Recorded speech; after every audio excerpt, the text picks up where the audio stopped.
লালপুর নাটক থেকে আইরিন আক্তার ঋতু আমাদের মা, তিনি বলছেন, হুজুর আমি আপনার একজন মুরিদ, আমার সালাম গ্রহণ করবেন। ওয়ালাইকুম আসসালাম। আমি আপনার একজন মুরিদকে আমার স্বামী হিসেবে পেতে চাই, না হলে আমি আপনাকে যতটুকু মানতে পারছি ততটা মানা কঠিন হয়ে যাবে।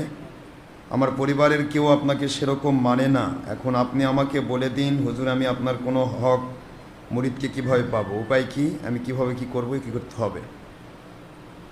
আমার মা যে কথা বলেছেন সেটা আপনার অভিভাবক লাগবে।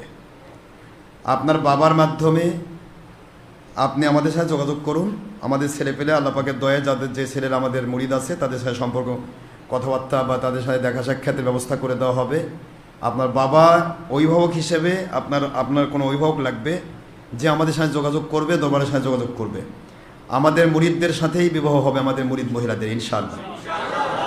কারণ আমাদের মুরিদ ছেলেরা কখনো অন্য কোনো অযথাই কারণ ইয়াকে বিয়ে করবে না, ঠিক না ভাই? ঠিক।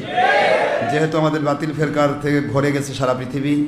হুজুর সাল্লাল্লাহু আলাইহি ওয়াসাল্লাম বলেছেন, ফালা তুনাকিহুহুম ওয়ালা তুজালিসুহুম ওয়ালা তুআকিলুহুম ওয়ালা তুসাল্লি আলাইহিম ওয়ালা তুসাল্লি মাআহুম। আল্লাহর হাবিব সাল্লাল্লাহু আলাইহি ওয়াসাল্লামের মুখনিসৃত বাণী যে তোমরা মহিলা পুরুষ যারা হক পথে আছো, আল্লাহর সন্তুষ্টির পথে, তারা কখনো বাতিল ফেরকার মানুষের বিয়ে করো না, বিয়ে হয়েও না। এটাও আল্লাহ পাকের হাবিবের কথা, সুবহানাল্লাহ বলবেন না? এরপরে বলেছেন তাদের সাথে বসো না, তাদের সাথে একসাথে খেও না, তাদের ফালা তুসল্লি আলাইহিম, তাদের জানাজায় শরীক হয়েও না, ফালা তুসল্লি মাহুম, তাদের পিছনে নামাজ পড়ো না।